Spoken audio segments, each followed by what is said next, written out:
नमस्ते मित्रों, भाइयों बहनों, बुजुर्गों, विशेष करके आज मैं संधिवात यानी अर्थराइटिस, जिसको गठिया भी कहते हैं, गाउट्स भी कहते हैं, इसका उपचार बताने जा रहा हूं। दरअसल गठिया जो है प्रभावित स्थानों के आधार पे 100 से भी अधिक किस्मों की पाई जाती है, परंतु यहां पे 4-5 किस्मों का गठिया मैं आपको समझाऊंगा।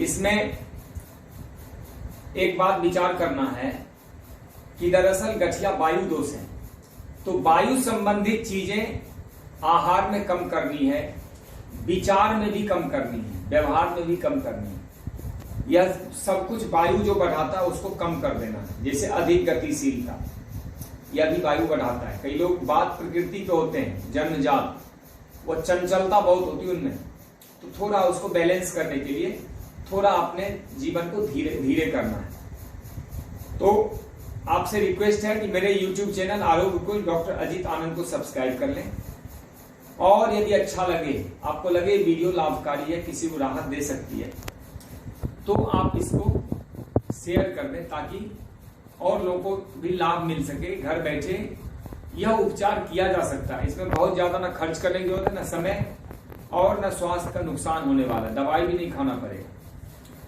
लेकिन एक बात का ध्यान रखना है कि किसी भी पैथी में, दुनिया की किसी भी पैथी में 100% लोग ठीक नहीं होते। इसका कारण है 100% लोग एक जैसे भी नहीं होते। कई लोग श्रद्धा विश्वास नहीं रखते, कई लोग उतना समय नहीं दे पाते, कई लोग आहार का ही परहेज नहीं करते, कई लोग बदमाशी करते हैं, कई लोग का उसमें विश्वास नहीं होता, जबरदस्ती करते हैं। तो रोगों का इलाज होता है, रोगियों का नहीं होता है। रोग को तो हम ठीक कर दें, लेकिन रोगियों का दिमाग का क्या करेंगे।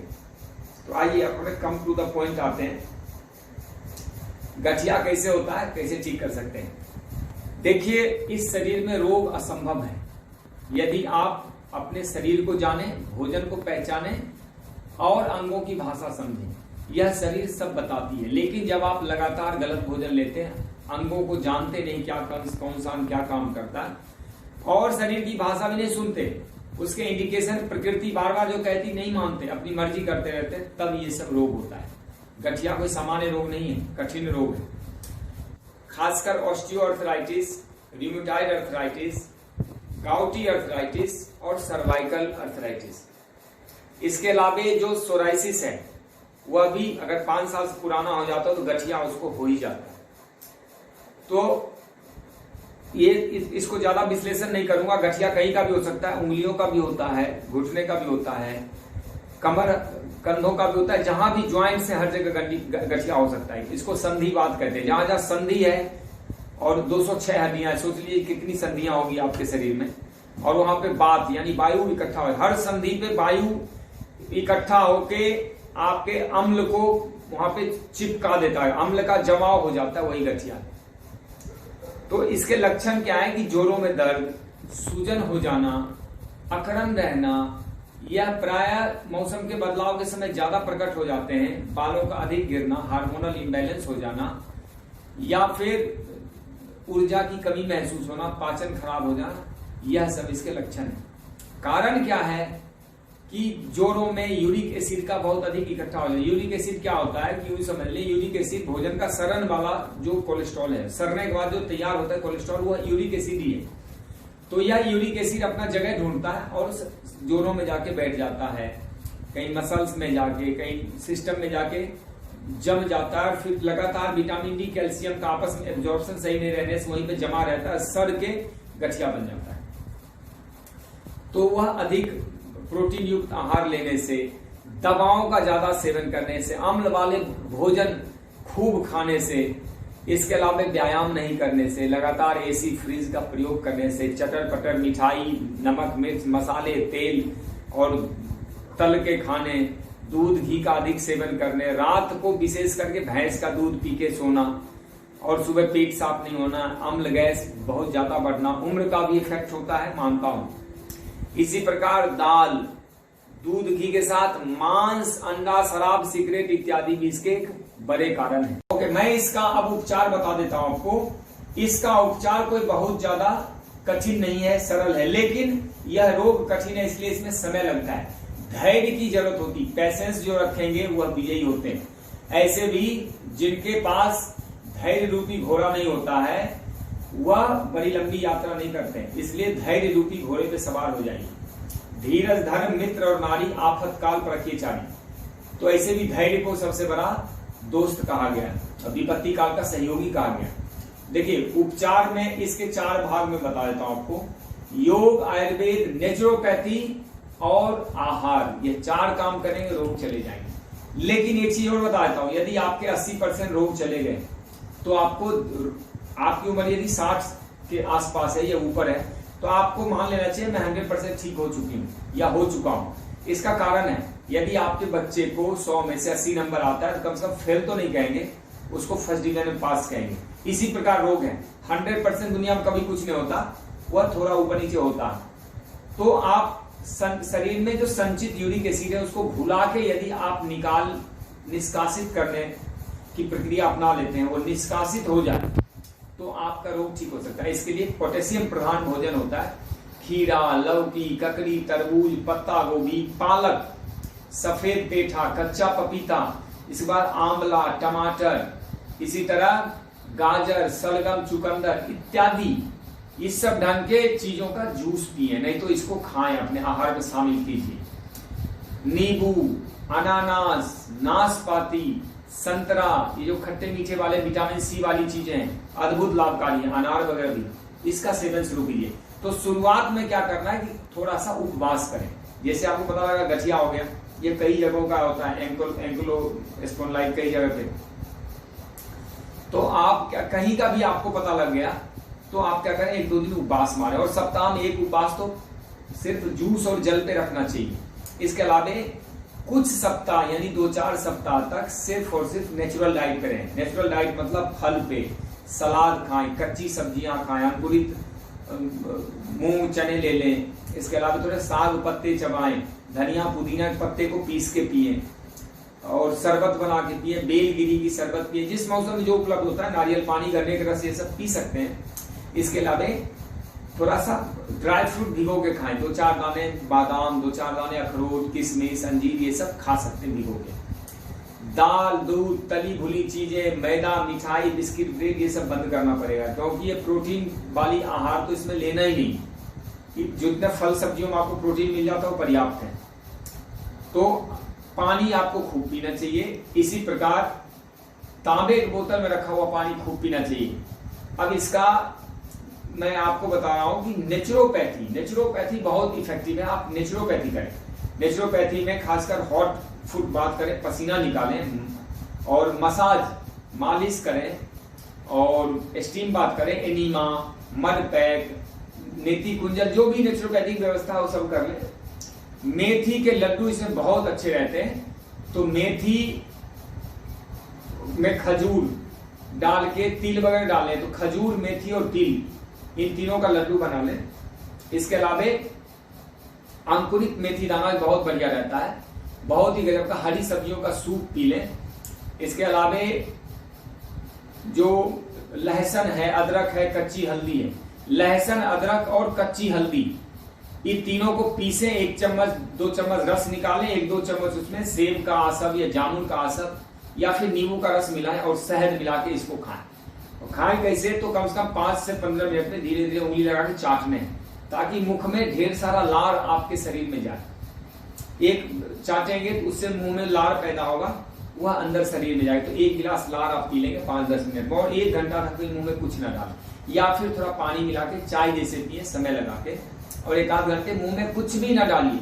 तो लहसुन बहुत बहुत बहुत इफेक्टिव होता है। इसी तरह तुलसी का रस गुनगुना पानी में पिए आप। हार सिंगार के पत्ते का रस गुनगुना पानी पीजिए। गेहूं के जवारे का रस अद्भुत लाभकारी है।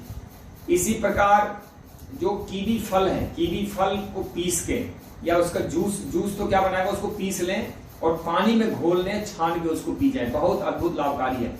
आंवला तो अद्भुत इसके लिए बहुत काम करता है। आंवले में 2 प्रकार होते हैं, एक आंवला होता है, वो आंवला भी बहुत बढ़िया होता है।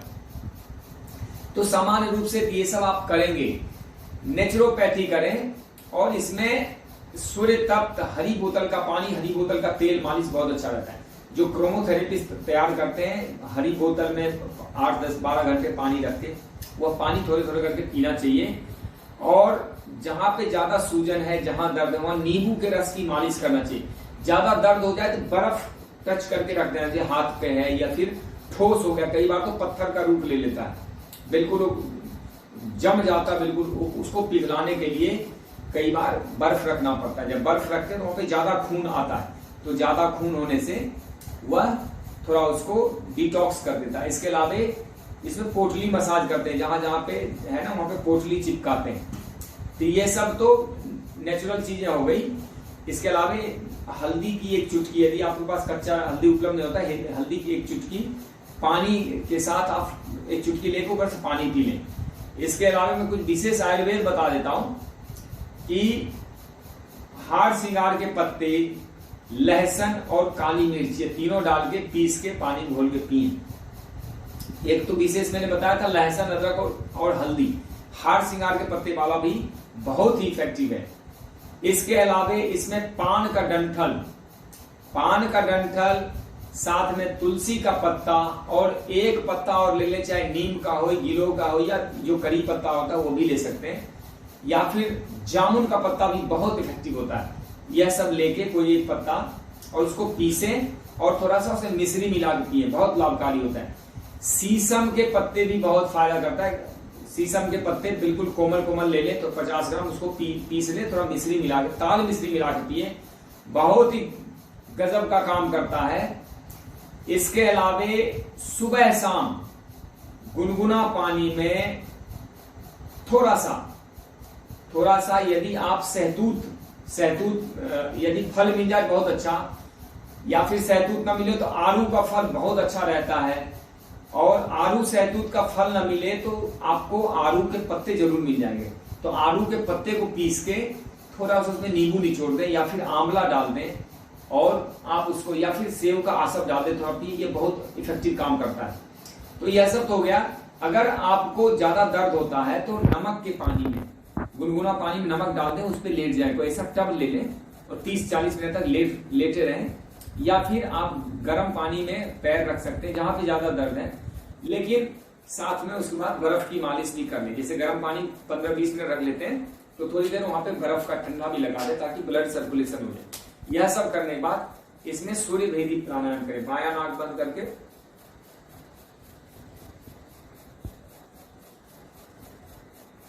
उज्जाई प्राणायाम, फेफड़ों का काम बढ़ाए, फेफड़ों में जितना ब्लड सर्कुलेशन, ऑक्सीजन बढ़ेगा उतना जल्दी ठीक होगा। इसके बाद भ्रसरिका, कपालभाति, नाड़ी शोधन, यह सब तो करें। लघु व्यायाम करें, छोटे छोटे व्यायाम, जैसे इसको घुमाना, उंगलियों को फंक्शन करना, ये कंधे को बार बार ऐसे लगाना। इसी तरह पैरों का व्यायाम आप कर सकते हैं, पैरों को हिलाना, आगे पीछे करना, पैरों से तालियां बजाना। ये सीधा लेट के साइकिल चला लेना, ये देखिए सीधा लेट के साइकिल चलाएं हाथ पैर से उल्टी तरफ से, फिर हाथ ऐसे लगा के धीरे धीरे इसको चलाएं, ठीक है। ये पैर यहां टच करने की कोशिश करिए, मतलब आपके जितने भी ज्वाइंट्स हैं उसको एक्टिवेट करना है। ज्वाइंट्स एक्टिवेशन होगा, ब्लड सर्कुलेशन बढ़ेगा, आपके रोग धीरे धीरे करके चले जाएंगे। तो यह 4 चीजें होंगी। इसके अलावा विशेष और भी आप कोई डब्बाबंद चीजें लेना चाहते हैं तो उसमें तो आपको पता है सिंहनाथ गुग्गुल है, योगराज गुग्गुल है, पिरांतक रस है, पिरांतक बट्टी है, या फिर पिरांतक क्वाथ भी आता है, महारासना क्वाथ इत्यादि आता है, वो सब तो आप ले सकते हैं।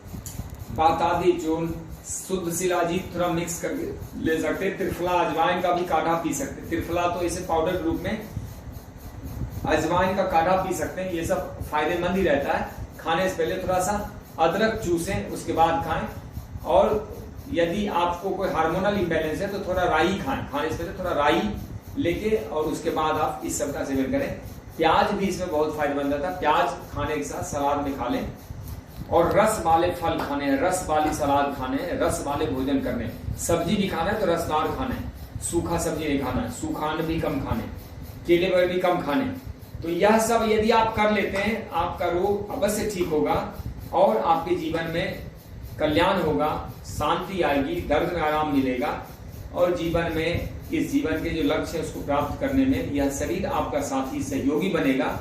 जीवन का सदुपयोग होगा, नहीं तो जीवन निरर्थक चला जाएगा, दुरुपयोग होगा। डॉक्टर्स, हॉस्पिटल, दवाओं के चक्कर में, कुचक्र में फंस के यूं आपका समय बर्बाद होगा, मिलेगा कुछ नहीं। तो धन्यवाद। ओम। आपके कल्याण की प्रार्थना के साथ भारत माता की जय।